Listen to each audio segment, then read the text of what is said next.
যতক্ষণ মানুষকে উপকার করতে পারবেন, খাওয়াইতে পারবেন, দিতে পারবেন, ততক্ষণই মানুষগুলো আপনাকে বলবে যে আপনি অত্যন্ত ভালো মানুষ।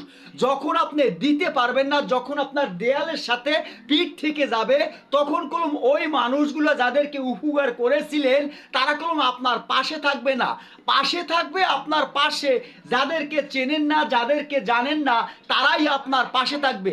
মনে রাখবেন, এই পৃথিবীতে স্বার্থ ছাড়া কেউ কাউকে মন প্রাণ দিয়ে ভালোবাসে না।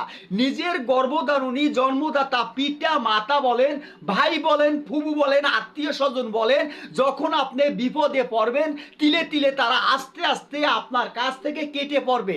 যখন আপনি ভাইরাল হয়ে যাবেন, কোটি কোটি টাকার মালিক হবেন, তখন কোনো ওই আত্মীয় স্বজনগুলো আপনাকে পরিচয় দেবে, দূরের মানুষের কাছে বলবে আমার ভাইয়ের ছেলে, আমার বাড়ির পাশের মানুষ। এইভাবেই স্বার্থ ছাড়া এই পৃথিবীতে কেউ কাউকে মন থেকে ভালোবাসে না। এর জন্য আপনাকে নিঃস্বার্থ ভালোবাসে একটা মানুষই, তা হচ্ছে আমাদের আল্লাহ পাক রব্বিল আলামিন। যেই আল্লাহ পাক রব্বিল আলামিন আপনাকে আমাকে ভালোবেসে আপনার আমার জন্মের পরে দুইজন ফেরেশতা নিয়োগ করেছে। একজনে ভালো লেখে আর একজনে খারাপ লেখে। আপনি ভালো কাজ যদি করেন, ডাইন কান্দের ফেরেশতায় লেখতে আছে। আপনি যদি খারাপ কাজ করেন, বাম কান্দের ফেরেশতায় লেখতে আছে। এইভাবে যতদিন এই পৃথিবীর বুকে আপনি আমি বেঁচে থাকব, দুইজন ফেরেশতা নিয়োগ দেওয়া আছে। আপনি কি করতে আছেন, খারাপ করতে আছেন না ভালো করতে আছেন, তারা কলম নিয়মিত কাজ চালিয়ে যাচ্ছে। সম্মানিত ভাই ও বন্ধুরা, এই পৃথিবীর সুখ শান্তি ক্ষণিকের জন্য। হঠাৎ করে আপনি আমি চলে যাব ওই অন্ধকার কবরে, না ফেরার দেশে। কিন্তু আপনার হিসাব আপনাকে দিতে হবে আল্লাহর কাছে, আমার হিসাব আমাকে দিতে হবে আল্লাহর কাছে।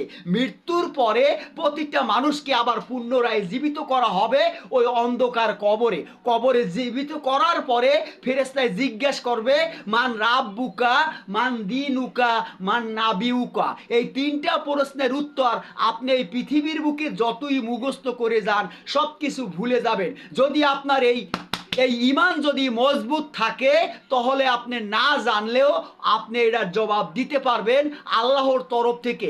এর জন্য নিজের ইমানকে মজবুত রাখেন, চেষ্টা করবেন। ইমান যদি শক্তিশালী থাকে, ইমান যদি মজবুত থাকে, অবশ্যই আপনি তিনটা প্রশ্নের উত্তর দিয়ে আপনি চিরনিদ্রা যাবেন। চিরনিদ্রা মানে আপনি ঘুমিয়ে থাকবেন। আপনি রোজ কিয়ামতের আগে আপনার ঘুম ভাঙবে না। যখন কিয়ামতের সিংহা ফু দেওয়া হবে, তখনই আপনার ঘুম ভাঙবে। আর যদি আমি পাপিষ্ট গুনাহগার নাফরমান জেনাখোর বান্দা হয়ে থাকি, তাহলে কিলোমিটার জবাব দিতে পারবো না।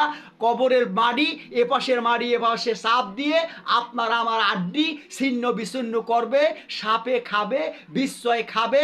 এইভাবে কিয়ামত পর্যন্ত আপনার আমার আযাব চলতে থাকবে। কিয়ামতের মাঠে হিসাব নিকাশ নেওয়ার পরে তারপরে যে আযাবটা হবে তা হইলে ভিন্ন। এর জন্য এখনো সময় আছে। ময় মুরব্বীকে সম্মান করুন, মা বাবা গুরুজনকে সম্মান করুন। দুনিয়ার সুখ শান্তি এটা বিশ্বাস করে আপনি এগিয়ে চলুন।